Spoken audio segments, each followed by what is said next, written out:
So today we'll be covering the propaganda model, which is the first chapter of Manufacturing Consent by Noam Chomsky. I'm Hassan Sadiq. I'm from Manchester and I'm 21. I'm currently studying mechanical engineering. So I'm not a media scholar, so I'm coming to this book as someone who thinks in systems. What grabbed me about this manufacturing consent is that Chomsky treats the media like system with inputs, outputs, and hidden constraints. So as we go through chapter one, we'll be looking at the media almost like an engineering problem. If these are outputs we see, what does that tell us about how the system is built from the inside? I've got Imtisal, Farooq with me, and Ujala, who are my colleagues and will be presenting with me today. So when we hear the word propaganda, what do we usually imagine? Like dictators, state TV, and obvious lies, right? Chomsky is talking about something much subtler and in a way more disturbing. He's asking whether a media system can be formally free, no Ministry of Information, no explicit censorship, yet still consistently produce coverage that supports the interest of powerful states and corporations. The core question is, can a free, commercial, professional media system still function as a system of propaganda without anyone issuing direct orders? We're going to unpack that not by guessing motives, but by looking at patterns of coverage, numbers, and examples, almost looking at a performance data and reverse engineering the system. So, what this chapter is actually doing? This chapter is easy to misunderstand if we treat it like a moral rant. It's not. Chomsky is interested in calling a journalist evil or corrupt. He's not. He assumes the most sincere, hardworking, and believe that they are informing the public in the most honest way possible. Instead, he shifts from individual morality to like systematic behavior. He asks that can the overall performance of media, what it consistently highlights, downplays, or ignores, be explained by structural pressures without assuming mass lying or censorship. He points to patterns we can recognize, the way US wars are framed, how abuses are softened, and how certain corporate harm barely appear. The errors he's interested in tilt in the same direction over decades. So his method is almost like a lab experiment. If we compare similar crimes committed by different actors, do we see same level of attention, outrage, and moral language? If we don't, then the asymmetry is consistent. Then something deeper than mistakes is shaping what counts as news. The propaganda model is his hypothesis about that something deeper. So this is the comparison that structures this chapter. To test this, Chomsky and Herman built chapter 1 around a specific comparison. Cambodia under the Khmer Rouge versus East Timor under Indonesian occupation. Cambodia represents atrocities committed by an official enemy of the United States, a communist regime. East Timor represents atrocities committed by a US client state. Indonesia, a anti-communist ally armed and diplomatically provided by Washington, especially after the 1965-66 massacre of the Indonesian left. This pairing is chosen because the two cases are similar in all the ways that should matter. If media were generally humanitarian, both involve mass civilian death, both take place in the same historical window somewhat, both are known to the Western governments, and both are accessible enough to be reported on. If the news coverage mainly tracks human suffering, we should see broadly comparable treatment. So, the first thing Chomsky checks is, are these two tragedies comparable in terms of human cost? This slide closes the easiest escape route.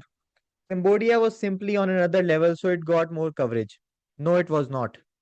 Chomsky insists on proportional analysis. In Cambodia, 1975 and 1979, estimates run from 1.5 to 2 million deaths in a population of about 7.5 million. Roughly about 20 to 27% of the entire population was wiped out. In East Timor, after Indonesia's 1975 invasion, demographic work suggests that 100,000 to 200,000 deaths out of a population of 650,000. Roughly around 15 to 30% of the population, including deaths from starvation and disease caused by military policies. So once we move from raw numbers to percentages, East Timor is not a minor footnote. It is a catastrophe of the same moral magnitude, possibly even higher share of the population killed. That means we cannot explain a difference in coverage by saying Cambodia was huge and Timur was minor. On the other level of human loss, they are tragically comparable. If human life is equal, we expect roughly comparable moral attention. So, what did the media actually do? So here Chomsky and Herman do something simple and powerful. They count the articles. In New York Times from 1975 to 1980, they find approximately 1175 articles dealing with Cambodia and about only 70 dealing with East Timor. That's around 16 to 1 difference in quantity. Then they go look at the front page stories, which signal urgency. They find roughly 120 front pages on Cambodia versus only about 5 on East Timor, a 24 to 1 ratio. These aren't anomalies, they are repeated editorial choices over years. Two atrocities of comparable scale, yet one becomes a constant moral reference point. The killing fields, which is referenced to in many articles, while the other mainly enters public awareness. At this point, a reasonable listener might say, maybe journalists didn't know what was happening in East Timor. Maybe they were, I don't know, they were kept in the dark. Chomsky anticipates this and deals with it directly. The side we are on closes the "we just didn't know" defense. By 1975 to 1976, information about East Timor was available. Refugees spoke to journalists. The Catholic Church documented the killings. Australian journalists observed Indonesian operations. Inside the US State Department, internal documents acknowledged that large scale killing and starvation were occurring. There were debates in Australian and Portuguese politics about it. So, this was not a hidden atrocity no one could not see into. So reliable information existed, and it existed early. It may have required more effort than reporting on Cambodia, but it was there and it was credible. So the problem is not knowledge, but movement. Information about Cambodia flows easily into headlines, editorials, documentaries, and moral commentary. Information about East Timor is available, but hardly travels. It stays in a specialist reports, small solidarity networks, and the margin of mainstream news. Once ignorance is ruled out, we're left with a harder question.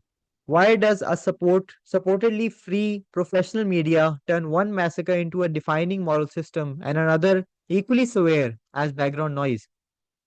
At that point, you cannot just say journalists were lazy. You need a model of how system is structured. By this point, Chomsky and Herman have earned the right to ask a serious question. They haven't yet given us a theory, they've given us a pattern. Two comparable atrocities, well documented in both cases, radically different levels of coverage and outrage. This isn't about catching the one outlet on a bad day, it's about a consistent asymmetry across major media. And it's not just about volume, it's tone, imagery, and whether victims are humanized or reduced to statistics. So the task now is not to blame the individuals, but to explain why media as a system behaves this way. What kind of structural pressures could produce this outcome without anyone deciding we will hide East Timor? What would have to be true about ownership, funding, access to information, and political culture for these biases to appear automatically as a byproduct of normal journalism? That's the job of the propaganda model, to explain these patterns structurally rather than morally. On this slide, the model appears not as a conspiracy, but as a chain of filters that news must pass through. The idea that much of the shaping happens before a story reaches us, long before explicit censorship would be necessary. The five filters are: who owns the media, who pays for it, who supplies the raw material, i.e., the sources, what happens when media steps outside the accepted bounds, and which official enemies and ideologies shape our moral map. They don't usually ban stories. Instead, they reward some kinds of coverage by making them cheap, safe, and career advancing, and making others expensive, risky, and marginal. Over time, this produces a powerful pattern in what counts as serious, responsible journalism. A young journalist quickly learns, often without being told, which stories open doors and which quietly close them. To see this in action, we'll start with the filter one, which is ownership. The question is, who can own a media outlet at all? Running a large newspaper or a national TV network requires massive capital, legal protection, regulatory expertise, and dense connections with other powerful institutions. So the organizations that end up owning media are part of the same corporate and political elite whose interests are in stake in foreign policy, arms sales, and trade. This doesn't mean owners dictate every article. It means the pool of owners is already filtered. Radical anti-capitalist groups, movements that fundamentally reject US foreign policy, or voices seeking to dismantle key industries are simply not in the rooms as owners. The system therefore starts with a built-in tilt. The institutions that own media are structurally invested in the stability and legitimacy of the existing order. That's the baseline before a single reporter sits down to write. The walls of the room are set before any conversations begin. So, what is the history behind it? To make this concrete, Chomsky and Herman describe US media ownership in the 1970s and 80s. Major newspaper and TV networks were part of large corporate empires with ties to banking, energy manufacturing, and particularly defense. They depended on government regulation, trade policy, and sometimes government contracts. So, when we talk about the media, at this time we are not talking about a detached fourth state hovering above society. We're talking about institutions embedded in the same network of interests that shape US foreign policy and economic policy. This matters for Cambodia and Timor, as we discussed before. Sustained outrage reporting on atrocities by an enemy like Hamar Roj reinforces that network's self image. Our side looks morally superior. Sustained outrage reporting on atrocities by a UN client like Indonesia threatens that self image. It exposes complicity, questions arms sales, and undermines the moral contrast that justifies Cold War policies. Ownership alone doesn't script every editorial choice, but it bends the system. Some stories feel naturally important, other feels awkward, marginal, or no, not our story really. You don't have to be to ban the awkward ones. You just don't have to evaluate them. So how does this example applies to East Timor? In 1975, Indonesia was a prized US ally, fiercely anti-communist and strategically located at a major recipient of US weapons and on training. US officials saw Indonesia as a key partner in containing left-wing movements in southern Asia. The day before the invasion of East Timor, President Gerald Ford and Henry Kissinger met with Indonesian President Suharto. Chomsky often highlights this to show how closely aligned they were. For a media system owned by corporations integrated into that strategic and economic order, aggressively reporting Indonesian actions in East Timor would mean that more describing violence. It would mean tracing a line from massacres onto the ground to policy decisions in Washington. US training, US weapons, US diplomatic cover. That kind of reporting is possible, but structurally costly. It risks tension with political elites, with advertisers connected to defense and energy, and with the broader narrative of the US as a force for stability and democracy. So, what happens? East Timor stories don't disappear, but they rarely hit the front page, rarely become sustained campaigns, and rarely center US complicity. They appear occasionally, often in muted technical language, without the emotional force given to Cambodia. That is filter one in action. Not open censorship, but a deep reluctance to spotlight atrocities that directly impact our side. So, how does this filter apply today? In the early 1990s, around 50 corporations control most US media. By 2010s, that shrank to about six huge conglomerates. On top of that, we now have digital platforms. Most people no longer go straight to a newspaper homepage. They find news through algorithms, feeds, and search results. That means that even if a story is published, whether it's widely seen depends on a few companies' algorithm and advertising policies. In practice, graphic or destabilizing content that implicates powerful states or industries is far more likely to be downranked or demonetized. Softer, less controversial content tends to travel further because it's safer for brands and engagement. In Chomsky's terms, the logic of ownership hasn't disappeared. It shifted from controlling printing presses to controlling visibility and reach. You are free to publish, but whether anyone sees it at scale is mediated by a small set of corporate and platform decisions. The gate has moved from the newsroom door to the into the algorithm. So how does media actually makes money? Here comes the second filter, advertising. News and TV channels don't primarily make money by selling news to readers. They make money by selling readers to the advertisers. The main product is the audience, not the article. Historically, advertising only made up around two-thirds or more of the newspaper income. That structurally continues into TV and online, where targeted ads and sponsorships are central. So advertisers want their brands in an environment that feels stable, aspirational, and non-threatening to the system they profit from. They're not eager to sit next to stories suggesting that political or economic order is fundamentally violent or illegitimate. Editors don't need explicit instructions. They know, often unconsciously, what kinds of coverage attracts or repels big campaigns. Over time, this becomes a filter.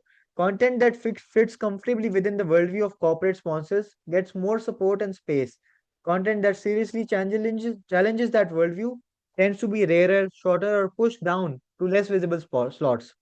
A deep investigation into arms sales to a brutal regime might be allowed, but in competition for a limited space and resources, it's often losses to safer, more monetizable content.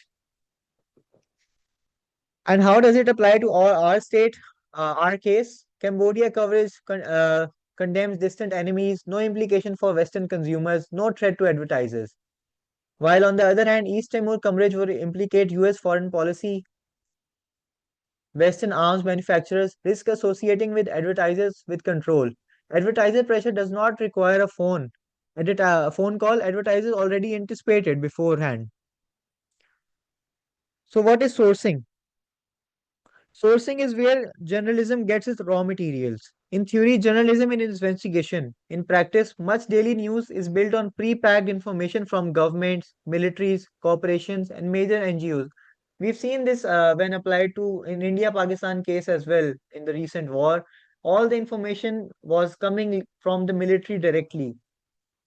Press briefings, official reports, and spokesperson statements are cheap, fast, and legally safe. You can fill a front page or bulletin just by reframing official statements. Studies show that for foreign policy stories, a large share of quoted sources, often around half, are government officials or experts close to them. Under constant deadline pressure, building independent sources in a large place is expensive and risky. So, newsrooms lean heavily on existing institutional pipelines. This confirms dependence. Official institutions become gatekeepers of what counts as confirmed or serious information.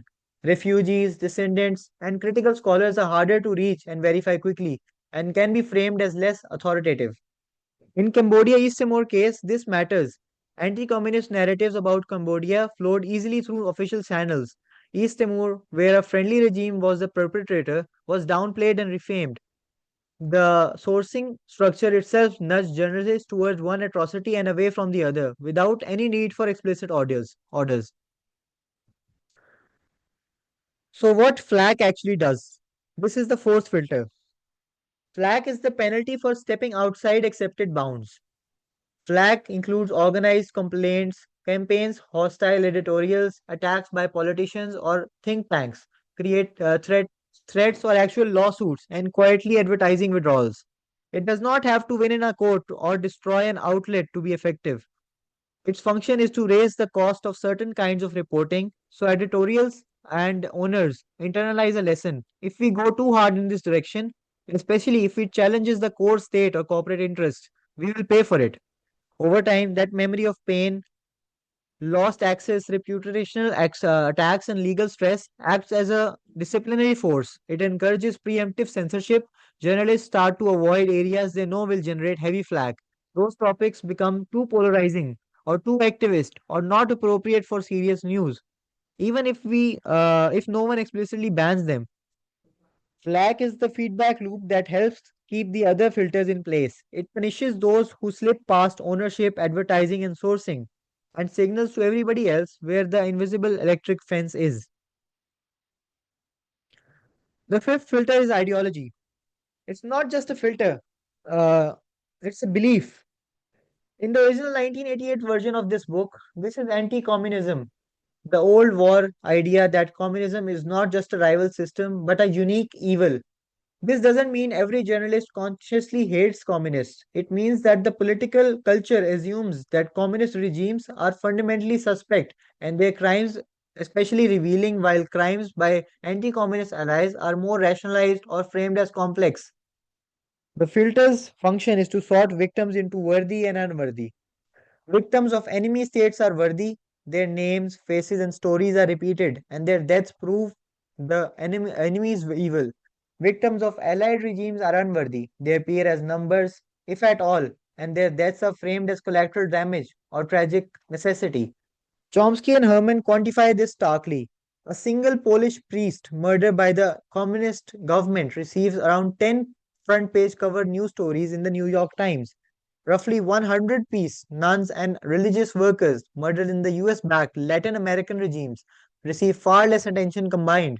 One worthy victim killed by an enemy street is treated as morally equivalent to over 100 unworthy victims killed by allies. That's ideology as a filter, not banning information, but governing whose pain counts as a scandal and whose barely registers. So, how does this filter work today? After the Cold War, explicit anti communist framing faded, but the function of Filter 5 remained and shifted its target. Especially after 9/11, Western media often viewed events through a lens in which Islam and Muslims were associated with scrutiny, security threats, and extremism. Terror attacks by perpetrators received disproportionate coverage. Headlines emphasized religious identity when the suspect was Muslim and downplayed it when the suspect was not. Studies have found that otherwise similar attacks get several times more coverage if the perpetrator is Muslim. Violence by Muslim was frequently framed as ideological, signs of radical Islam or Islamic terrorism. Violence against Muslims, particularly by Western states or allies, were most likely to be framed as collateral damage, complex conflict, or relatable necessity. So, even though the Cold War is over, the filter remains. There is still an enemy category, now couched in a language about terrorism, Islamism, or threat to Western values, that marks some lives as more narratable and more morally urgent, and others as easier to ignore. The label changes, the sorting logic does not. So, what chapter 1 actually establishes? It does not say that media always lie. It does not say journalists secretly take orders from the state. It does not say dissent never appears. It shows that mainstream media operates with structural bounds that strongly shape what becomes news. These bounds arise from ownership, advertising dependence, sourcing routines, flag, and ideological framing. Within these bounds, lots of honest professional work can happen, but the overall pattern of coverage still tends to serve the interest of a powerful state and corporation. Crude censorship is rarely needed because filters are internalized. The result is what we call public opinion is formed inside a pre-structured information universe, one where atrocities become unforgettable symbols and others, like East Timor, almost vanish. Once you see that, it becomes harder to consume news passively. You start asking, what's missing? Whose suffering isn't making through the filters? So I'll end by the final question. If the identities were reversed, Palestinians had the F-16s and borders and were killing people, and Israel was stateless and occupied, do you think the language, visibility, and moral urgency of Western media regarding this conflict would look the same? Why or why not? Yep. Anybody would like to share something on this?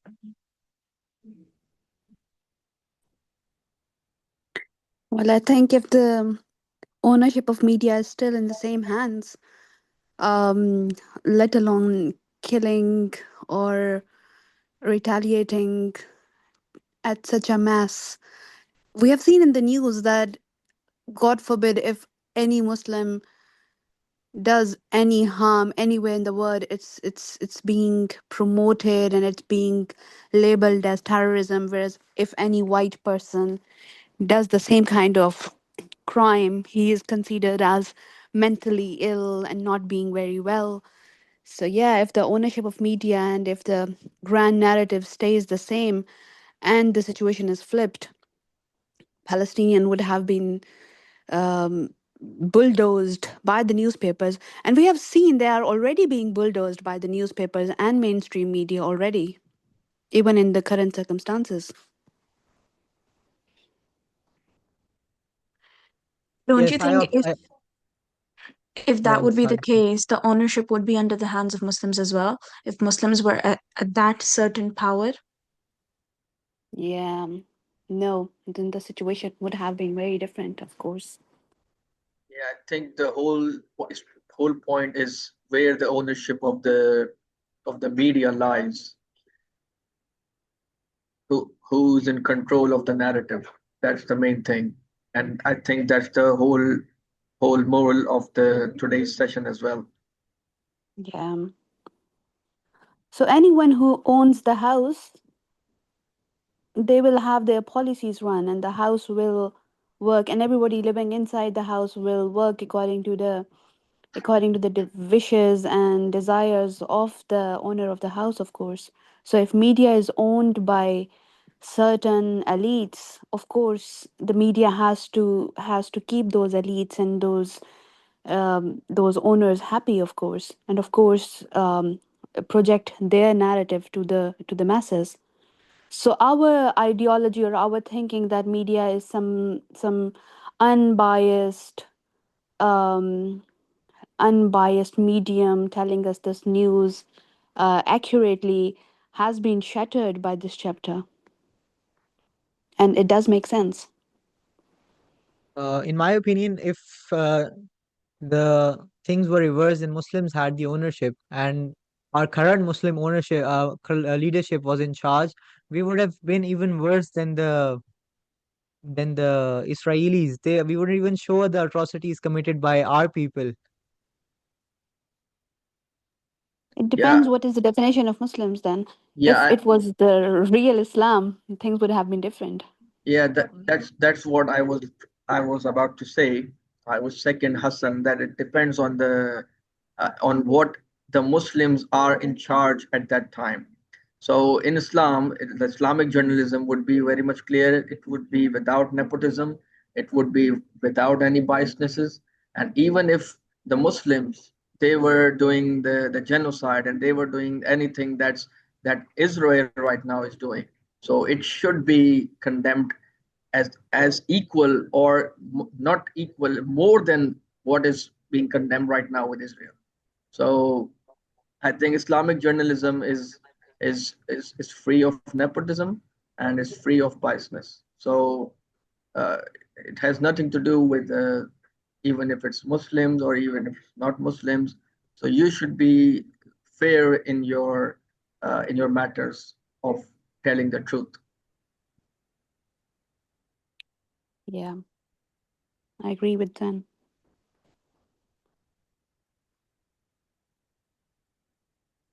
Anybody else would like to share their opinions before we move ahead? What I think is that it basically the crux of the matter, considering the first chapter, is that whoever owns the media, whichever party has the power, that is the money and the political power and everything, they basically own the media.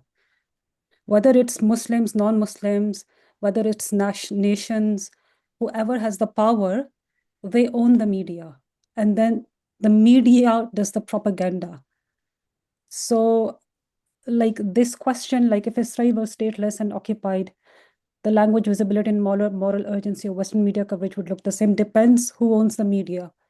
And that depends on whoever has the power. Like America is the hegemon at this time, like West is the hegemon at this time. If let's say it were the Muslims who were the hegemon at that time, then depends upon the moral compass of the ruling Muslim elite.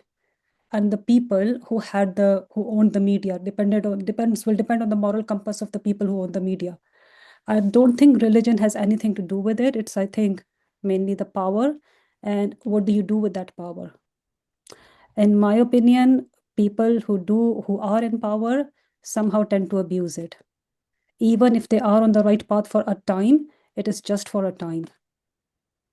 But Iram, do you think that if the people whose moral character is built on the character of Rasulullah sallallahu alaihi wasallam, and if they are following Islamic principles as they are supposed to be followed, would they still be manipulative of this power? So see, what I think, Mehreen, is that it doesn't depend, it doesn't matter if you're Muslim or non-Muslim. The biggest voices nowadays on the media are non-Muslim voices. They are Jewish voices, in fact. Norman Finkelstein, Ilan Pape, Pepe Escobar. These are all Jewish people. These are non-Muslim people. Where are the Muslim voices? Very, very few. They are not as loud, or even if they are loud, like they do not have that power. But there are very, very few voices. I Like, agree with that, but my question was different.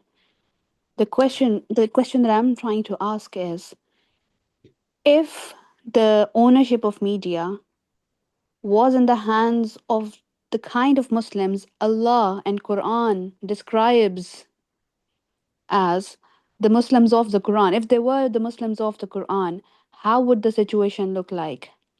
I understand your agree. question. Yeah, What I I'm agree trying with to what say is Zan said. that whether it's Muslims or whether they are non-Muslims, if the moral compass is aligned, the result would be different. It doesn't matter if you're a Muslim. Obviously, if you're Muslim, you're following the true principles of Islam, or you're a non-Muslim, but you are following the true principles of humanity or morality or justice or whatever you call it, you will be on the right path. Do you understand? Yeah, So these everyone should be non-Muslims that are unbiased. speaking for Palestinians, they are following some sort of morality, some sort of moral compass. We being Muslims, we being like the rich Muslim states, like we are literally useless. So what I'm saying is that how I see it is that it's not basically, well, it is a religion as well, but we make it a religious war, but it's basically your moral compass. You don't have to be a Muslim or a non-Muslim for that. You just have to be on the right side of on the right track. But over here we could argue about the morality of the person.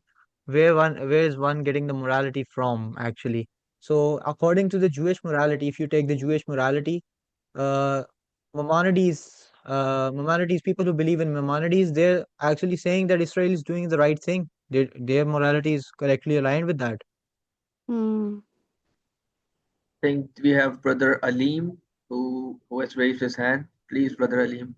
I think this question of, if media was in the hands of the Muslim, I think we're thinking of almost a hypothetical scenario without looking at or without changing everything else around it. I think it's not possible. It would never have been possible, I guess, for media to be in the hands of the Muslim if everything else around it was exactly the same. Am I still audible? Yeah, you're audible. Yeah. So if everything else around it, the world sort of, empire, if you like, the current day empire, the geopolitical situation around the world, if all of that was as it is today, and the media was to be in the hands of the Muslim, I think that as a scenario doesn't make sense. I think you'd have to have a Muslim sort of empire, a lot of the Muslim countries sort of thriving, and then the media would also be in the hands or owned by the Muslims. And so that kind of answers the question that someone had earlier, where that, if the media was in the hands of the Muslims, would a lot of the Muslim atrocities be televised in the same sense? I think those atrocities wouldn't have been taking place. Completely hypothetical scenario. I think the second point I wanted to make was around someone saying that, where the Muslim voices are. I think part of the reason for why a lot of the Muslim voices aren't as prominent as some of the Jewish or white voices, if you like, is partially because of us Muslims collectively not being sort of necessarily united. I think I was listening to a clip yesterday where I think there was a stat. I think someone can double check it. Essentially, the stat was that in order for any community to thrive, money or dollar has to exchange hands within that same community 6 times. Within the Jewish community, that happens 27 times, and that doesn't necessarily, I think, happen in the Muslim community. Not necessarily from a dollar or money exchange value, but also from Muslim sort of voices within the media. I think when there is a Muslim voice or a Muslim name within the media, we sort of look at them as what group within Islam they belong to, as opposed to just as Muslims and sort of getting behind them. I think I've seen that happen with Mehdi Hassan. I've seen that happen with Sami Hamdi, and amongst other names. I think collectively, I think we need to get behind the few voices that we do have within the media, and sort of rally behind them. Yeah, that's true. I would also like to argue over here that if we get to the people behind, like you argued for Sami Hamzi, right? So what we actually need to do is we need to find scholars whose definitions actually align with what we are trying to build, right? So even if we are like hypothetical situation, if we are already behind Sami Hamzi and he doesn't even want to control media, so what would that be? So what we need to do is we need to find those people or become those people who actually are competent voices in Muslim world today and who actually want to do something about this atrocities going on around the world and whose definitions are actually aligned with us.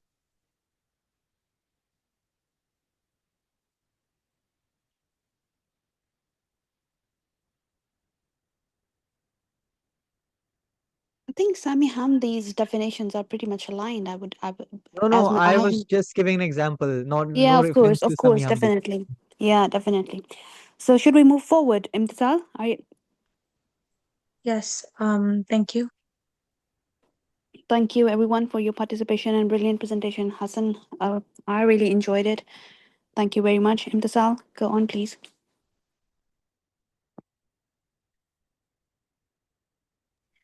Right. So let me start off with a question. If media decides what we talk about, as such, we were having a conversation right now, and advertising decides what media survives, who is really shaping the public debate?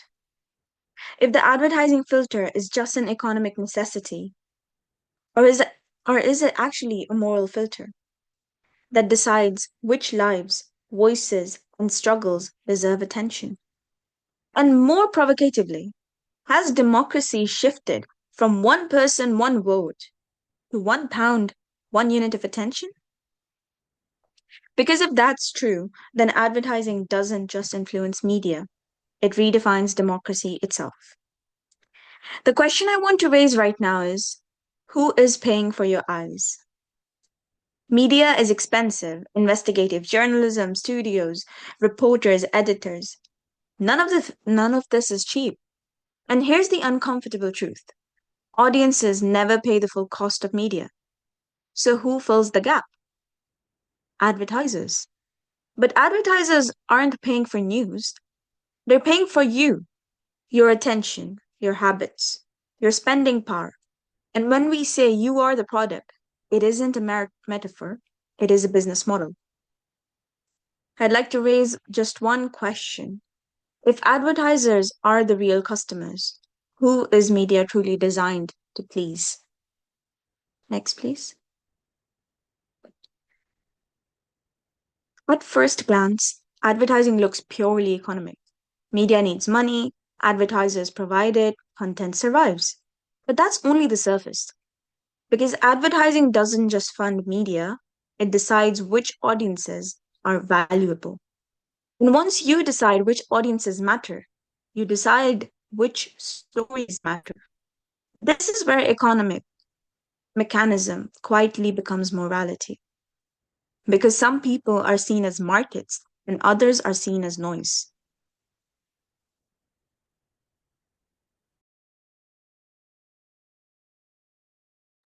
Well, who do advertisers prefer then? Not the public in general. They prioritize affluent audiences, people with disposable income, people likely to buy, upgrade, subscribe, which means content is shaped around lifestyle, consumption, politics as a spectacle, not a structure.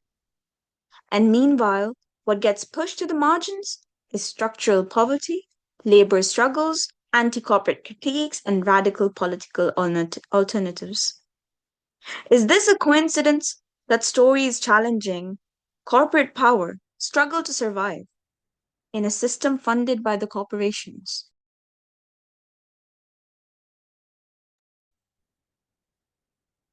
Now, the title of the slide has been very definitely quoted by purpose: Redefining Democracy by Purchasing Power.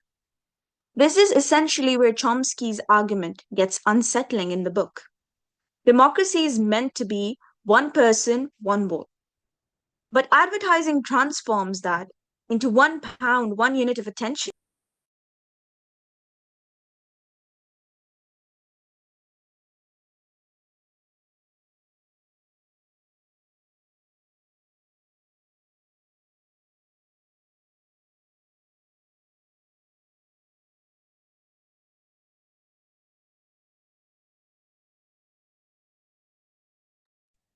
If your attention is valuable to advertisers, your voice is amplified.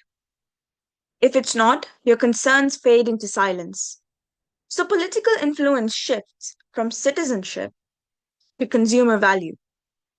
In this system, doesn't the poor lose not only money, but visibility?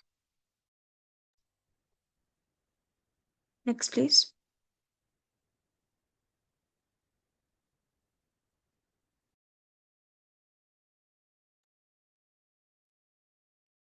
What makes the advertising filter so powerful? But there's where we question ourselves. Doesn't it just look like censorship, privacy, and keeping people safe? No laws are passed. No journalists are arrested. Instead, the market quietly decides this audience is profitable. And when an audience isn't profitable, their stories slowly disappear. Not because they're unimportant, but because they're unmarketable. This is exclusion without force, silencing without bans, and that's what makes it so powerful and effective.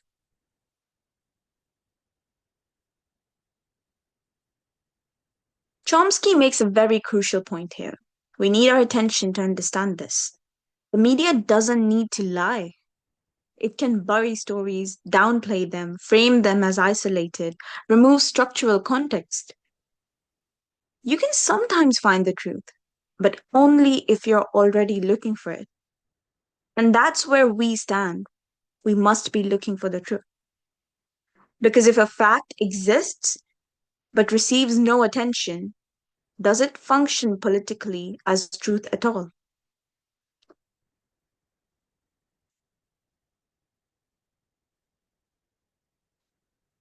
Over here, I've quoted the book itself.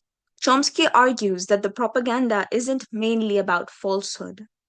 It's about what gets repeated, what gets emotional framing, what becomes common sense.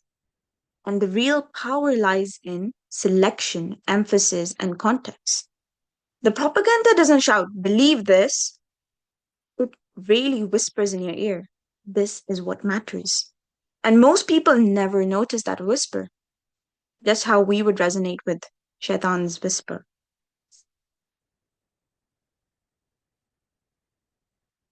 Advertising acts like a market test. Media that attracts affluent consumers get rewarded, and media that serve working class audiences gets punished. A very powerful example is when in its final year, a paper with 4.7 million readers earned 1/10 the ad revenue of the Sunday Times. Not because it lacked readers, but because it lacked the right readers. Is popularity enough then? Or does profitability decide survival?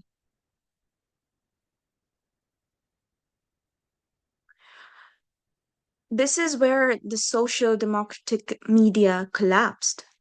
Between 1960 and 1967, social democratic newspapers lost 9.3 million readers. Why?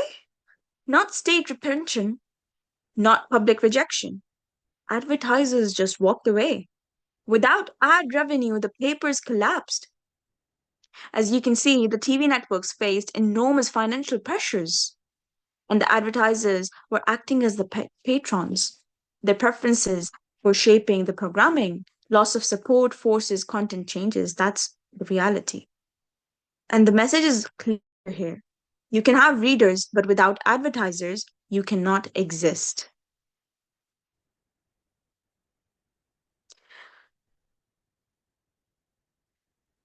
This isn't abstract theory, it's measurable. And that's why I'm going to put forward an example from the book. Chomsky's most disturbing case study. One murdered priest in Poland and US enemy state received 118 New York Times articles. Meanwhile, over 100 religious workers murdered in US-backed Latin American regimes received just 8 articles. The same suffering, same deaths, but different political alignments. One death mattered more than 100? Well, I want you to stop and think then. Did the media report it? Or who was made to matter was decided already before it was sent out to us?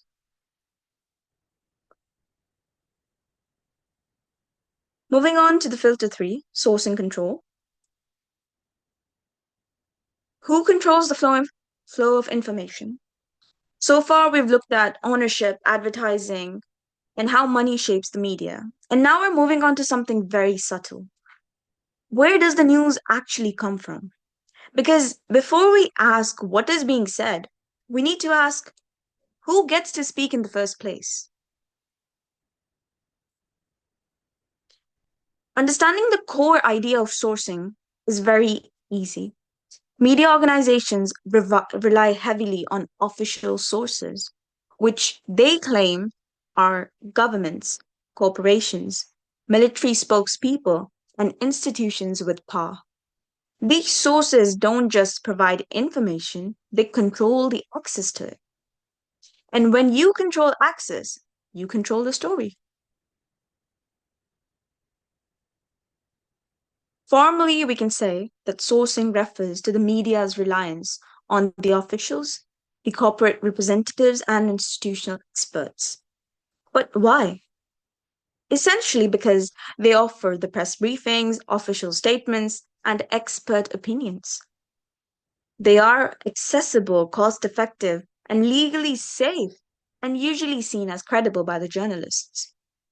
However, in contrast, independent voices are hard to reach, very risky, and time-consuming. Also, they might be biased or emotional, usually. So power doesn't just speak louder, it speaks first. That's the reason it gets forwarded.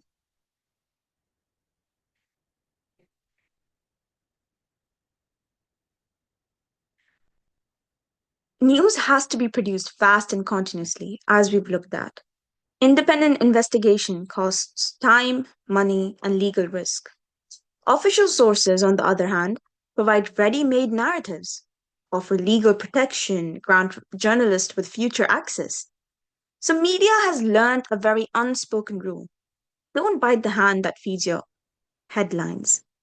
No conspiracy needed, just survival logic. That's how the news narratives work.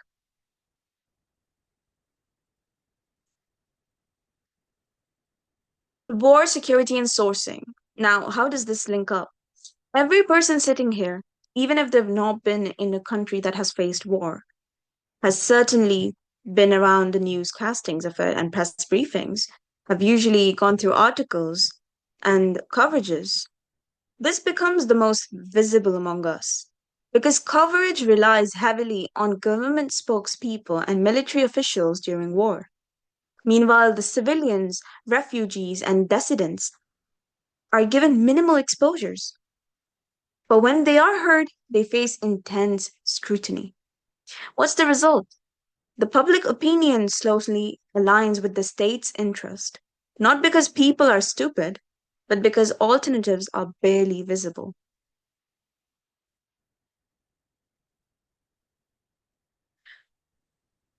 This is something I really want you to pause and think about. What we're told is happening in the media is your perception, and what people on the ground experience is the reality.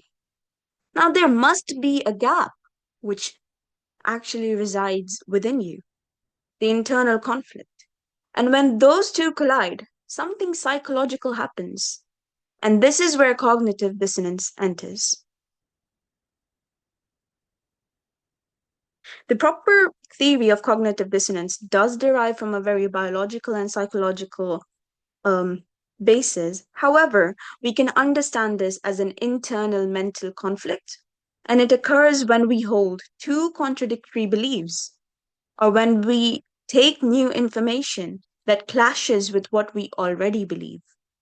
Our minds don't like tension. That's how we are structured. So we try to resolve it, not by finding the truth, unfortunately, but by restoring mental comfort in whatever news you receive.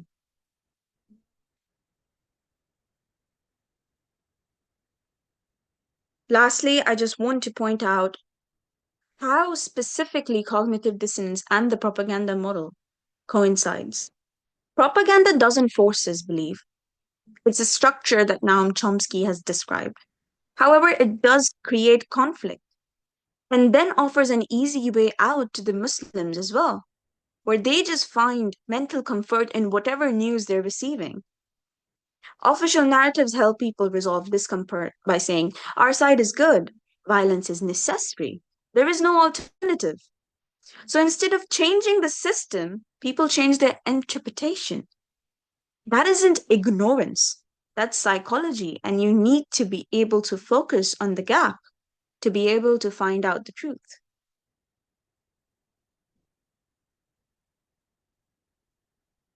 Now, putting forward all the problems and issues and how they've impacted the humankind, we really need to understand a very easy process of application and solution.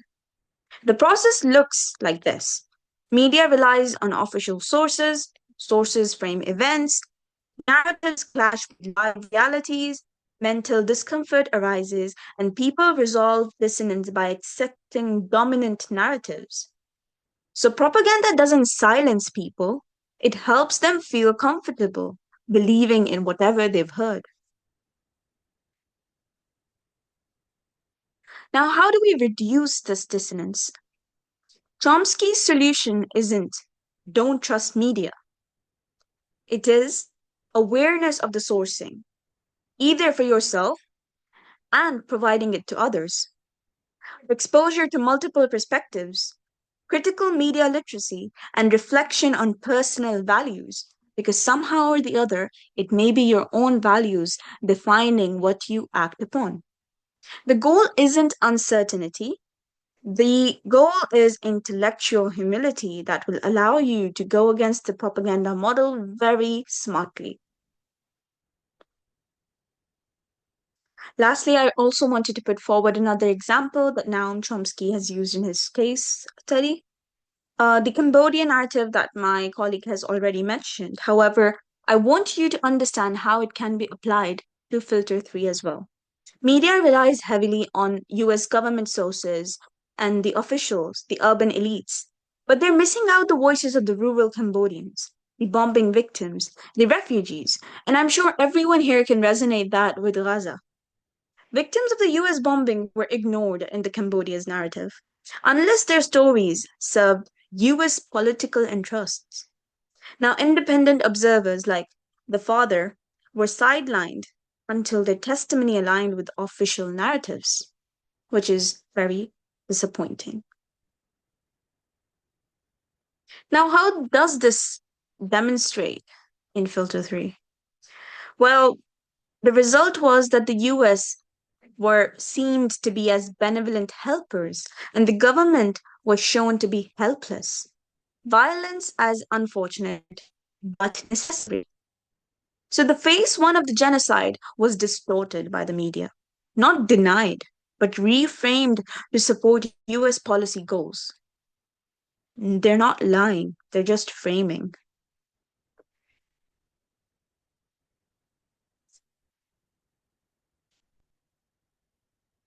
A very important aspect in the media narratives is the missing voices. What we got from the heroic USA and the helpless government of Cambodia, but what we lost were the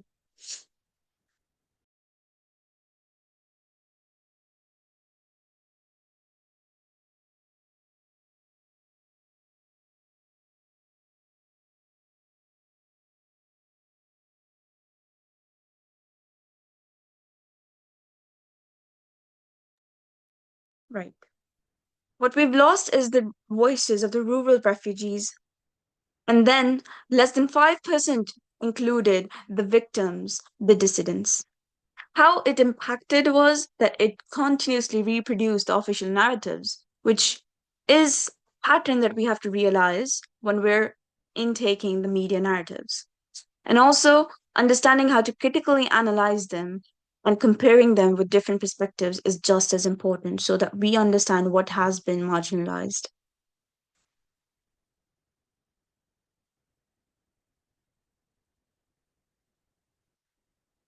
Lastly, I just wanted to wrap it up. understanding what Hassan has presented and what I have presented in just one whole process. The diagram has brought together everything: ownership, advertising, sourcing, and something that we all resonate from, the modern world, as we say, evolution online, is algorithms. They are different mechanisms, but the same outcome. And again, we need to understand that power is shaping the visibility. So when we started off with ownership and we moved on to understanding how advertisers work, everything that we found common was reputation of the official narratives and the people in power being the same, which is something the algorithms have found to be as well. Reputation and patterns have been found, and they just create such extreme dominancy in that, which we also have to be aware about. Lastly, I'm just trying to put forward a discussion question, which is the media lying? Because I'm sure multiple times I've mentioned that they're just framing, they're not lying. But the real question is, who decides what is the normal, what is the credibility, and what even needs to be visible to us? Thank you.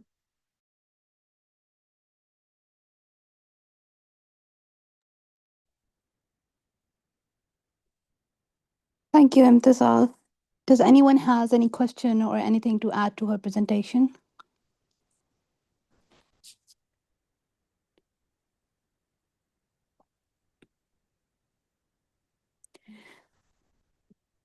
Okay, let's move on to FLAC, the fourth filter, I think. Yes. Ajala, over to you. Okay, thank you. Okay.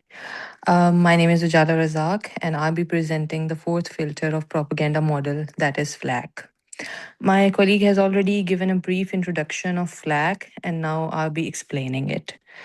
So, what actually is a FLAC? FLAC refers to organized negative responses to media content that challenges powerful political or economic interests. These responses can include complaints, lawsuits, lobbying, pressure, regulatory threats, and reputational attacks. FLAG functions as punishment after publication rather than prior censorship. Its purpose is to discipline media behavior by increasing the cost of dissent rather than banning it outright. Next slide, please.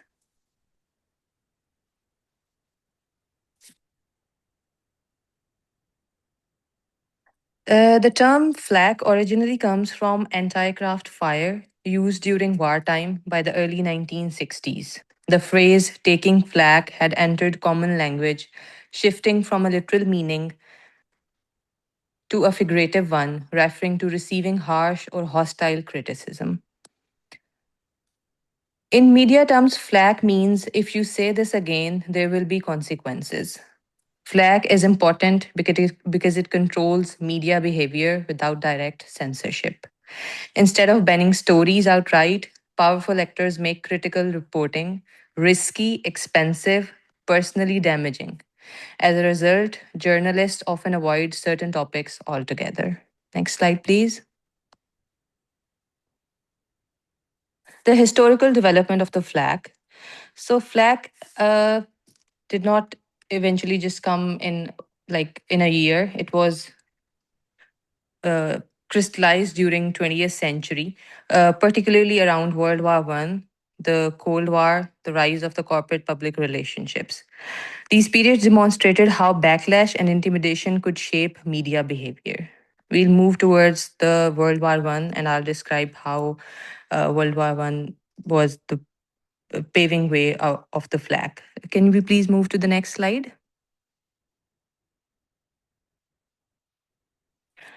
During World War I, especially between 1917 and 1918, wartime propaganda showed how coordinated pressure and messaging could shape public opinion. This period demonstrated that media could be influenced not only through censorship, but through organized backlash and intimidation. Later, the growth of corporate public relations and advertising power strengthened this process. Large corporations gained the ability to pressure media outlets through complaints, lawsuits, withdrawal of advertising, and political lobbying. Media organizations and journalists who challenged dominant narratives were often accused of being unpatriotic or submersive, creating a climate of fear and self-censorship. Formation of Committee on Public Information, CPI, created by US government to manage public opinion, coordinated propaganda, press pressure, and intimidation. Journalists who questioned the war were labeled as unpatriotic, denied access, and publicly attacked. As media became commercialized, FLAC expanded beyond the government. Large corporations learned they could control media through advertising pressures, legal threats, complaints, and lobbying. So instead of being told what not to publish, media outlets often decide for themselves what is too risky. The second example over here is of the Cold War that further strengthened the FLAC. So during the Cold War, FLAC became closely tied to ideology, especially through McCarthyism. So the question arises, what is McCarthyism? McCarthyism was a campaign of intense anti-communist suspicion and political repression in the United States during the late 1940s and 1950s, characterized by unsubstantiated accusations, blacklisting, and the trampling of civil liberties. Named after Senator Joseph McCarthy, it involved fear-mongering and reckless charges of disloyalty against government officials and citizens, constituting a witch hunt that damaged many lives. Anyone who questioned US foreign policy or capitalism risked being labeled communist, disloyal, a national security threat. Journalists, academics, and artists lost their jobs and reputations, often without evidence. Next slide, please. FLAG in manufacturing consent. So this term was actually theoretically developed through the book Manufacturing Consent by Noam Chomsky and Edward S. Herman in 1988. In their propaganda model, FLAG is described as organized negative responses to media that challenges powerful interests. They describe FLAG as a filter. Media that stays within accepted boundaries is rewarded. Media that challenges power is punished. Over time, journalists internalize these limits. They don't need to be told what not to say. FLAG operates indirectly. Okay, so there are two types of flags, direct flag and indirect flag. Now we'll be talking about the direct flag. Direct flag is overt and institutional. It includes letters, phone calls, or formal requests from powerful authorities, such as White House or regulatory bodies like the FCC, sent to the television networks demanding documentation used in producing a program. It can also come from advertising agencies or corporate sponsors who pressure media officials by requesting reply time, threatening to withdraw funding, or warning of retaliation. This sends a clear message. This coverage is unacceptable. Next one, please. Then there comes another type, that is indirect flag. On the other hand, it operates more subtly. It may take the form of smear campaigns, coordinated public relations strategies, or reputational attacks designed on undermine credibility. In today's digital era, online harassment, trolling, and organized misinformation campaigns function as modern forms of flag, amplifying pressure while maintaining plausible deniability. In the digital age, social media outrage, trolling, and misinformation have become powerful new forms of flag. Next slide, please. Structural dependence of media. Media organization often maintain structural dependence on the state and powerful institutions. Radio and television companies, for example, require government license to operate. As a result, these media franchises remain potentially vulnerable to government pressure, harassment, or regulatory retaliation. Beyond formal regulation, close relationships between media organizations and powerful actors, including governments, corporations, and political or economic elites, shape media's behavior. These ties can influence editorial decisions even without explicit directives. When the journalists or media outlets publish content that challenges powerful interests, they may face consequences that function as a disciplinary filter. This pressure discourages dissent and encourages self-censorship. Next slide, please. Media centralization and PR influence. Because of this independence, criticism of powerful institutions can lead to loss of access, legal trouble, career damages. Media centralization has reduced independent journalistic resources. Media increasingly rely on primary definers with both generate news and subsidize coverage. A significant proportion of news originates from public relation release.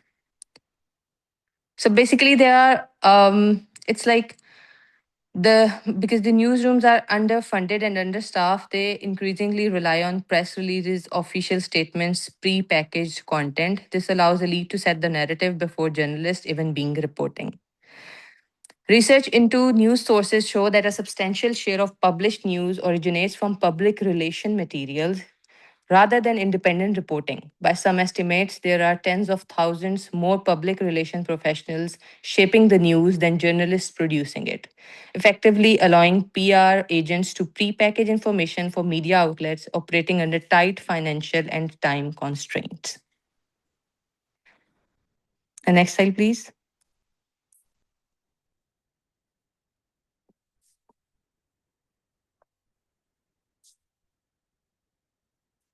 Media is not totally controlled.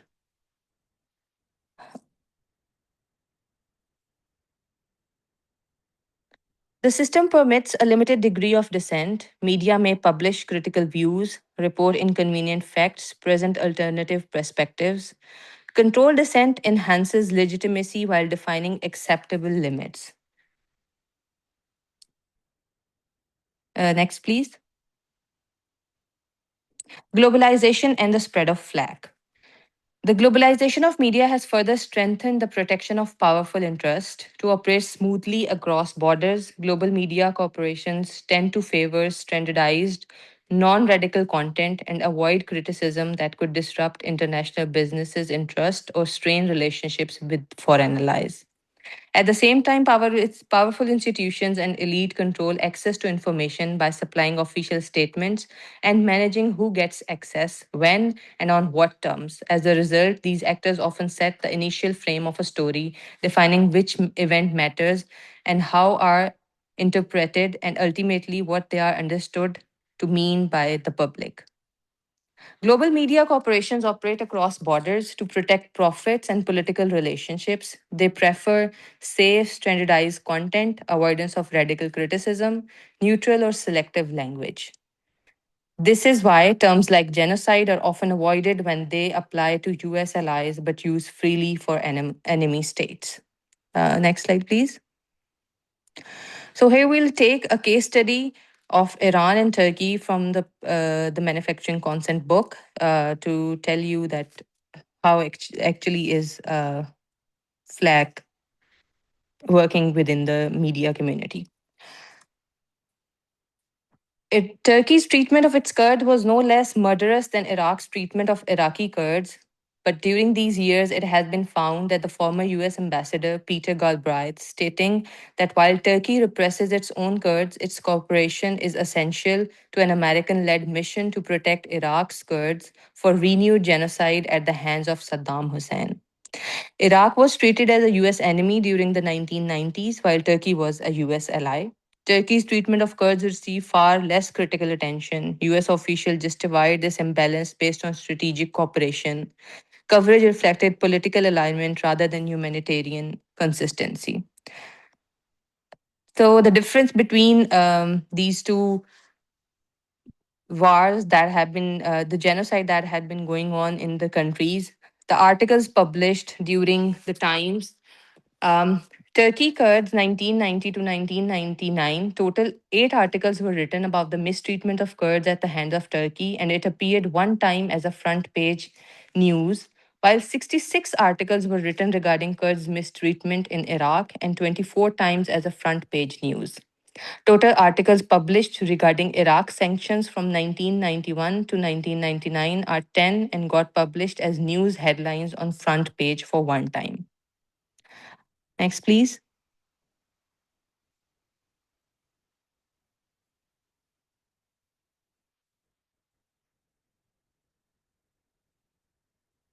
Another case study from the book is of Poland and Latin America. In Poland, there was a father who was anti communist. His name was Jerzy Popieluszko, whose death in 1984 received extensive emotional coverage. He was portrayed as a heroic victim of communist brutality. Heavy coverage, emotional language, clear attribution of blame to the Polish communist state.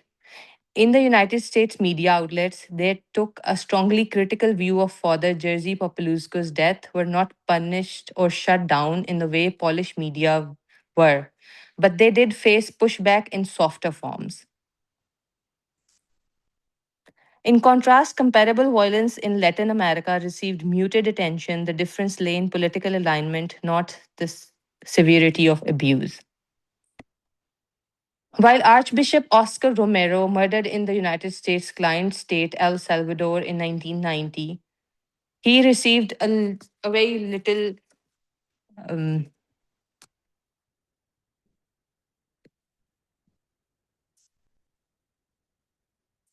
am I audible? Yes, you are. Oh, all right. He didn't receive much attention, while the Populusco received a lot of attention. Further, we'll describe few examples from now. Can you please change the slide?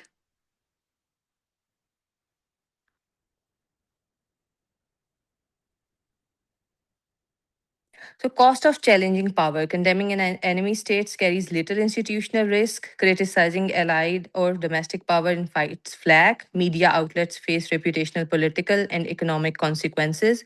This incentivizes selective moral outrage. Next, please. Modern examples of flag. So, in 1998, Jung newspaper faced pressure for challenging powerful interests while they were writing against the people in power at that time, Mr. Mia Nawaz Sharif, and the Jung newspaper was shut down. They received a lot of legal suits. They had to come on media and like they apologized at that time. Afterwards, ARY News Channel has also been targeted when its reporting went against political or elite narratives. In Western media like BBC, CNN, ABC News, and Sky News, coverage of the Palestine Israel war often avoids using the word of genocide for Palestinians and instead presenting Israelis mainly as victims. And another example, independent platforms like the Eon podcast also face backlash when they challenge dominant narratives. And the case of Jamal Khashoggi shows the extreme consequences journalists can face for dissent. FLAC is not about controlling every story, it is about controlling the boundaries of acceptable debate. Next slide, please.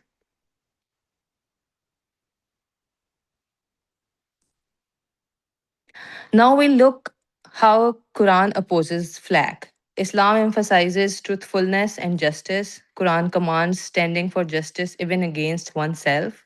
Hatred must not, for 135, hatred must not lead to injustice. Surah 5, verse 8. Truth must not be concealed or mixed with falsehood. Surah 2, verse 42. Next slide, please.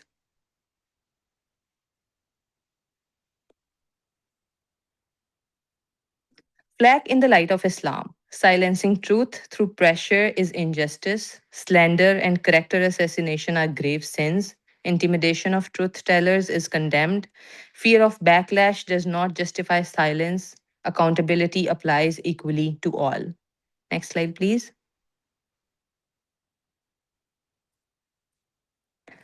So, key ethical conclusion here is producing flag to suppress truth constitutes injustice. Truth must be spoken with wisdom, not intimidation. Media ethics require resisting pressure from power. Next slide, please. So, the question here arises, are we truly free to critique governments and power structures? Is media shaping informed consent or manufacturing it? Thank you.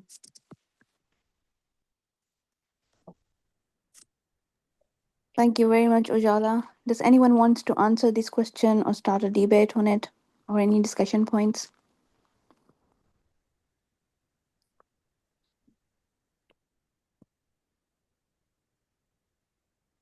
Yeah, I'll Hassan, do go you want ahead. to answer? Yeah, Go I'll on. go ahead.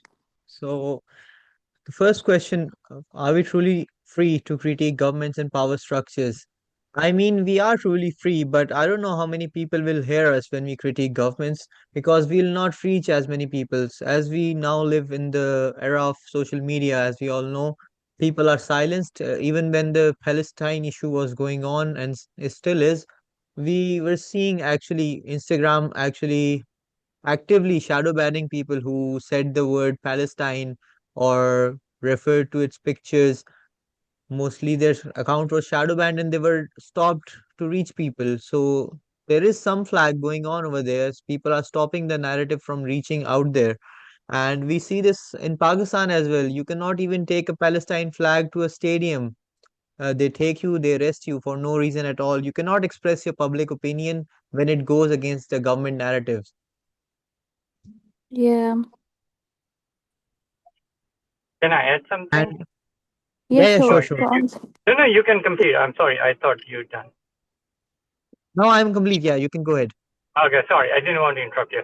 So in America is the same story, but then we have different channels like Mehndi Hassan. You know, he has his alto. He was very famous for his presentation in different modules, and he was kicked out. And then he created his own channel, and pretty much a lot of people follow him. You know, so it depends on us who you want to follow, correct? And that makes a huge difference. There is a huge lobby, APAC, you know, they have a huge lobby and they make a huge difference. But you need to be aware where to get it, and it's still available, right? We are not sure, since we are so busy in our life, that we sometimes don't realize there are sources available. That's my view. Yeah, but the point is, even though there are voices which are aligned with Haqq, but the problem is mainstream media, they are not propagating them, and they do not get their share on the mainstream media. So because they are not on the mainstream media, people do not get to know of those beliefs. Just take the example of Palestine, the issues and the atrocities of Palestine. We got to know of them by individual Instagram accounts. It wasn't the mainstream media showing all of those things. So yeah, Yeah. you go on, Ujala, if you want to say something. I'll add here, like he said that there are channels like Zeteo or AJ Plus or TRT World, but the same thing as my colleague already discussed, that they don't have this like this the sources. They don't have the sources. They're asking for the donations. I'm talking about the Yeah. TRT World or AJ Plus, and not many people watch these news channels, you know, because they mainly rely on BBC, Sky News, or ABC News, and even Al Jazeera was posting a lot about Palestine, you know, and they were continuously demoralizing Al Jazeera, and they were saying that it's owned by the Qatari government, so that's why they're just portraying one side. Yeah, and Can even I if add we look something over here? Yeah, go on. Okay, so the problem is, like, I will take my community, correct? I won't describe which area, but this community where we live, correct? We have access to a lot of things, and majority of time, most of the Muslims are not listening, correct? These are physician and highly talented people, but all they are watching is ABC, NBC, and all those channels, correct? So we have decided that we are not going to listen to those channels, right? We just randomly look at it. In recent elections, so we had, like, tomorrow we have an election going on. Do you know the mayors and all those people come to the mosque and churches based on how many people vote? The Muslims are the least one to vote, and it's written all over the place. And we tell them at the mosque, where were you? And they said, well, not for it. You know, so that is a huge concern, that we as a Muslim don't even exercise our right. And to make it worse, the election voting 7 days ahead of time. You are given 7 days, and then the actual voting will be 1 day. So you can go anytime, and you can mail the vote. But the Muslims, less than 5% vote. So if we have this way of thinking, how dare we can challenge somebody? Then we have to look up front. When I vote, I take that. You need to learn it. You know, back in Pakistan, never had that thing. But at least you can see that we don't do it. The basic thing which they allow us, we don't do it. And that is the big concern. That's my way of looking at it. Yeah, Yeah, I we completely stay. agree I with think that the opinion basic as well. lack of critical thinking.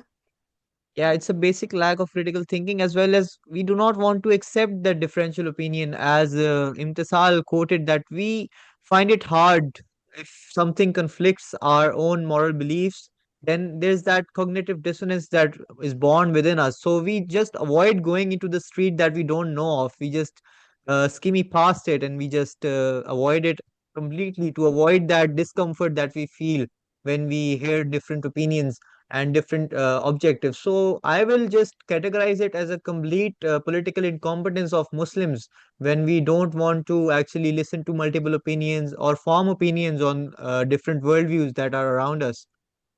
Yeah. Right. We've got Ali Khan's hand is Ali. up. Yeah. Ali, Okay, please take. you guys can hear me? Yep. All right, so my question here is that so it's one thing if the media projects something, and it's another thing if the public accepts it. So media can, for example, like if you take Pakistani media right now, it's projecting all sorts of material, but people who are in Pakistan are totally not with whatever is being projected. So when we talk about manufacturing consent meaning, like implying the public here, what really manufactures it? Because it's not as if whatever media projects is necessarily in line with what people think. So how is consent manufactured? So what I'm saying, what we are arguing over here, like, could I like further your point over here? Like, I think you're taking too small of a sample when you consider Pakistani. Like the majority of the Pakistan, they listen to Geo News and they can think that they're speaking the truth. And that's the same for our neighboring country, India, as well, as we saw in the previous war that happened last year. The whole of Indian media was speaking blabber without any evidence, and the Indians were sure to believe that. And nobody in the whole country questioned the narrative.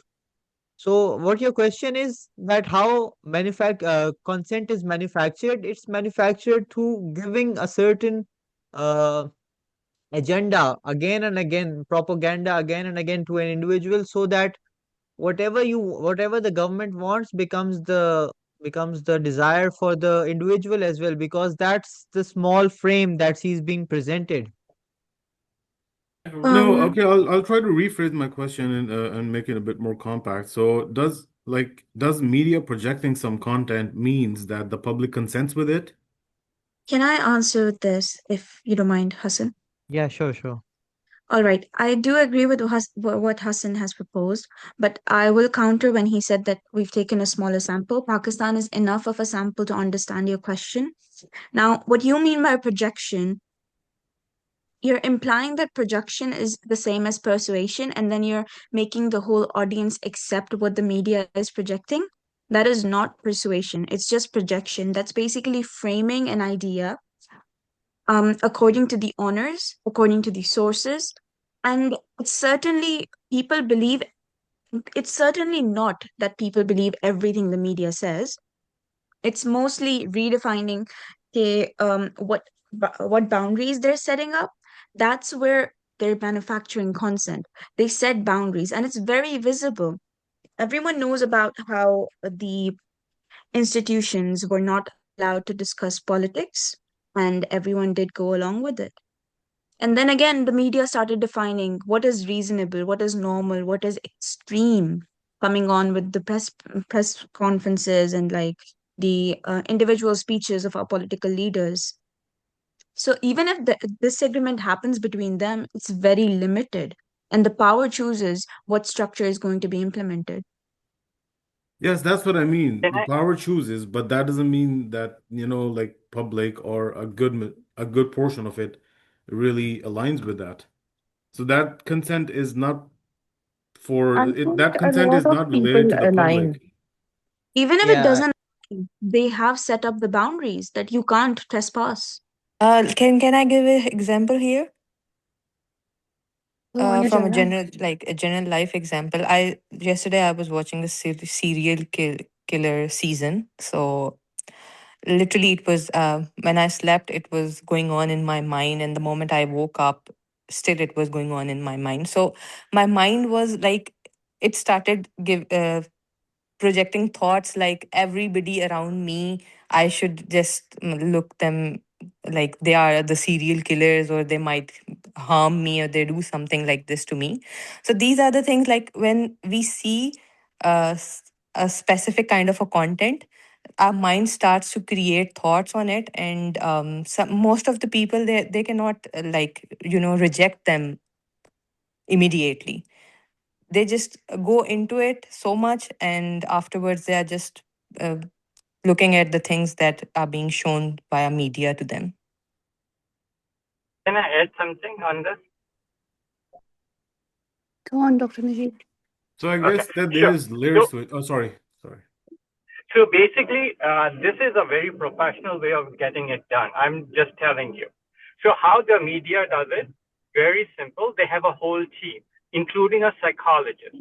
They exactly know what type of thinking people have, what group the people have, what their conscious and the unconscious mind these guys or these listeners have, and how I'm going to say, which will trigger their emotion, and what we will not say and get out of it.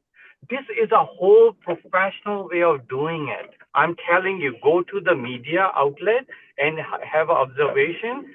They pay tons of money to get that coverage for a couple of minutes to a couple of hours. This is all professional. I'm just letting you know. So that's why they exactly know what to say, how to say, when to say, and they are very effective. That's a Yeah, short we have form. those alphanumerics. We have those alphanumerics in the chapter. Lots of examples have been given that how many press conferences and how many articles and how many stories have already been given by US Army and these kind of officials, the Pentagon and these kind of places. They have the news ready, and the newspaper and the TV channels, they need a steady flow of news to keep on going. So these sources, they are very convenient for the newspaper and journalist and TV channels. So they are already giving them manufactured news that they can simply put on their channels. But having said so, uh, the whole point Chomsky is trying to make is they're not manipulating individuals. The whole system is designed and controlled in a way that it projects their narrative. But having said that, it's not it's we can see around us that the other side of narrative and the counter narratives, they are there in the market, and Allah says that falsehood is bound to perish. So we are not saying that it's impossible in this current world to describe haqq and to find truth. It's a legal and it's a moral responsibility for Muslim not to get trapped into the propaganda and look beyond this propaganda and try to find other alternative and critical sources and look at the information critically to find and reach the truth. And this is the promise of Allah that falsehood is bound to perish, and there will be a time when falsehood will be perished, and there are people who get to know towards the truth. Just a short I, comment. mhm. You want to continue, Mehreen? No, I'm done. All right. Just a short comment. The most easiest way to like get started is just do not let yourself do not silence your mind when there is a Yeah, conflict. yeah. Do think about it, do compare, talk to people, when you're going to get the ideas and opinions, you will surely get to the right path. Okay, Iram's got a comment to make as well. I just I agree with Dr. Najib and other people here. I just wanted to give real life examples. For example, in UK, all this fuss about immigrants being the source of all evil. This is a real life example. So this is just all over the media, and immigration is being sort of made into the root cause of all evil, which it is not. It is actually wealth inequality. And then all this GP bashing in the media, all the fuss about Brexit. So this is manipulating public opinion by the elite groups, so they can sort of, as they say, manufacture the consent, or to create an illusion of consent for policies that are in the favor of the elite groups. This is my understanding of what's being said in this book. I think we Yes, should this is what I definitely. mean, you know, Yeah, the go on. illusion of Do consent. It manipulate, means and they sort of create an illusion of consent from the public, because there is so much fuss about a certain narrative, and it is amplified so much. And as somebody said earlier, people do not think, the masses do not think critically. Nobody bothers to check up on the facts. And that narrative is just branded about, and that paves the way for the policies. Yeah, So this this is is what what essentially I'm I'm saying. really That's creating, it. pointing at yeah, right now. I think This it's is a that's a kind really of good point. I think, subconscious consent, because when we look at, the press conferences done by the DGISPR in Pakistan, and he was just bashing one personality, like Imran Khan, he was bashing him. So I think nobody dared from the public to, protest or do anything, because they know if they're going to do anything like this, they will have a real setback Correct. from the government. yeah, I think it's essentially creating a fake enemy, in different sort of countries around the world, whether it's WMDs a while back, whether it's immigration nowadays or the migrants nowadays, and then same thing happening in Pakistan as well. I think you create a fake enemy and then come up with whatever strategy you want, as once you convince the common public that there is an enemy. You can come up with any strategy that you want to combat that enemy, and the public will buy it. Yeah, and I I mean, think we can take it's we mainly can to take gain votes. Venezuelan example right now as well. Venezuela's example, I also think fits perfectly here, where the media is projecting as if the public is in support, like Venezuelan public is also in support of what's happening right now, whereas that is not the case. And same goes for US. US public is not in support of what is happening at the moment, but the media projects as if the people are happy with this move that they did of ousting the acting president of the country. That's an attack on sovereignty of the country. So I think what the sister earlier said, the illusion of consent, I think this fits rightly. However, I do agree with what Brother Najib said, that there's a whole panel of people, including psychologists, who will really go into the nitty-gritties of how to channelize the news and, try to get as many people on board as possible. But that again, my opinion is that doesn't really reflect the consent of the public. Uh, like again, Ali, I think what you're doing is you're taking a very small sample. When I say that small sample, that means you're taking opinions of a few individuals who say something, but you're not, and you're doing like a generalization over the whole population.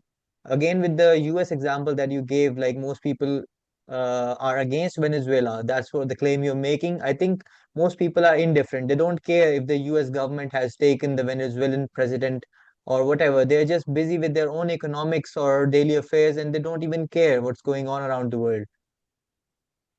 I Yeah, mean, I agree with Hassan. I think it it's does not. I show. mean, in this case, you'll have to define by what would be a big sample, because earlier I gave a sample of Pakistan, and you said No, it's a no, population of Pakistan also. 250 million people, and then I gave an example of Venezuela. No, I am saying Uh, that you said that 250 million people don't agree with the government. That's not the case. Most of the people agree with the government. It's like a very marginal community that disagrees with the government and is truly knows what's going on behind the curtains. It's only, I think it's only because a certain number of people we surround us by know I what's mean, we going can, on, and those. as a rebuttal to that, I can suggest. I don't have the stats right now to put it in front of you right this instant, but you can just go and look at the elections that happened, which got rigged right under people's noses, and then a false government was installed. So if you're telling me majority of people agree with it, then you'll have to see when the elections happened, that was not the case. Majority of the people voted for Imran Khan, and that got denied in broad daylight. So if you say that people agree with the new government that's in store at the moment, that's just baseless. No, I'm not saying that the people agree with the current government or whether they wanted to bring the government over here or not. What I'm saying is they don't know what's actually going behind the curtain, and they don't even care. Whatever news government portrays, they agree with it. Or we are Yeah, not and bothered to. here's another example. In Australia, the Bondi Beach attack, when it happened, so the Indian media and few other outlets started saying that he was a Pakistani, and literally, like the person who was being questioned or whose picture was put out on the social media platforms or on their news channels, he got a lot of threats, and he asked specifically in the Pakistani community of Australia to help him. So that kind of a time, it was like emotional time, so nobody was thinking what to do. They were not critically thinking about how we have to further take this matter, how we have to take this matter. They were just doing whatever comes into their mind. Like they threw big heads in the cemetery, and they wrote racial comments on the mosques. So these kind of things people did over here, and the media portrayal of that specific incident, and again, like they were not putting in front that the person who grabbed the shooter, Ahmad Al Ahmad. They were just like, I read a lot of articles as well, and I saw the news channels, and there was a very little introduction or very little explanation of the person who grabbed the shooters. Otherwise, they were just telling it again and again regarding the victims and regarding what happened over there. So they were just victimizing that incident rather than putting the real information out. And obviously, the people here, a lot of, same the, she said about the anti-immigration rallies, they are also happening in Australia as well. On the National Day, I think on Australian National Day, there were multiple rallies around the country. But what the scenario that Ali is presenting, that happens as well, even if the whole propaganda model is working for the elites, the public sometimes have a different opinion to whatever is being projected, and we have seen that happening. This is when systems are changed, uh, Yeah, when I'm not public saying that opinion the, is entirely yeah, different. you're right. Because the propaganda model also has some flaws and some spaces where nothing can actually be controlled. When a certain critical mass joins in on a movement, then nothing can be Yeah, controlled, even with these yeah, we have seen systematic that systems. What happening I in. Yeah, what I'll say is like, okay, I'll try to rephrase it yet again, that people not reacting to a certain situation does not mean that the propaganda is working.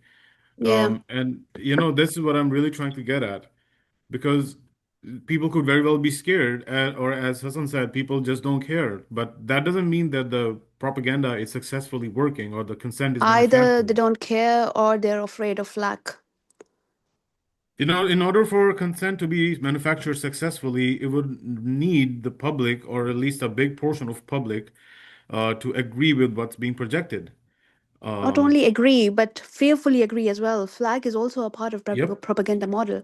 So they are afraid of going against the grand narrative. So yeah, thank you so much, everyone. I think we are. Can I add Um, something? Yeah, if Iram, last I comment don't and then we'll wrap up the meeting. like for it to like work effectively, I don't think that a large majority of the public needs to agree. I think just the right kind of people need to agree, because basically the whole point of all this manufacturing consent thing is to make the policies that favor the elite or the government or the Can you media or define the right whatever. kind of people here? The people in power, the people whose votes matter, the people whose voices matter. I mean, So the if you people are in to power and the big corporates are already part of this manufacturing organization. So, for example, for the anti-immigration laws, you just have to rile up the right kind of person, the right kind of people, in order for the government to then bring up a bill in front of the parliament, and then they will pass that bill. That, for example, in the UK, the ILR has changed from 5 years to 10 years. I don't know whether it's implemented or not, or whether it's been discussed in the bill or not, but you just need the right kind of people for that sort of, I wouldn't say movement, but just the right kind of people for that Policy policy to be making. effective. Yeah. It doesn't have to be 100% of the population. It just has to be the right set of people. I agree with you. Not everybody will agree with one thing. There will always be voices of dissent. But like, if it's the right kind of people, then you'll get that bill passed. Can I say something here? Yeah, Just go a on, minute. Rahil. Yeah. Is it okay if I speak Urdu, yeah? Yeah, Yeah, it's sure. fine. Right, okay, yeah. Sorry about this, guys.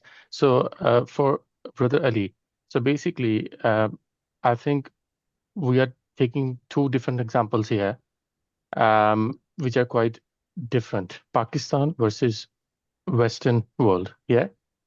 So Pakistan में जो आप कह रहे हैं, that applies that you don't need a majority of people to consent, yeah? वहाँ पे जो key people हैं, elites, you just need them, right? उसमें भी एक बहुत छोटा सा एक तबका है, as long as you capture them, everything's going to be fine, right? Whatever you do. यहाँ पर obviously Western world में, as you would know yourself, वो elites जो हैं, they also don't have like, unlimited powers and they can't just do anything they want, right? यहाँ पे public opinion matters. यहाँ पे जब तक पब्लिक ओपिनियन का शिफ्ट नहीं होता है उस वक्त तक कुछ नहीं हो सकता. And that's the reason why many years ago Israel ने भी ये प्रोजेक्ट यहाँ पे लॉन्च किया था कि वेस्टर्न वर्ल्ड में जो मुस्लिम कम्युनिटी है वो इंटीग्रेट ना कर सके. और इसके बारे में बहुत सारी डॉक्यूमेंट्रीज बनी हैं and all that stuff exist कि किस तरह से. एंड वी नो दैट आज मीडिया को कौन ओन करता है वेस्टर्न वर्ल्ड में, चाहे वो न्यूज़पेपर हो, रूपर्ट मर्डॉक हो, who owns all the newspapers in UK and Australia.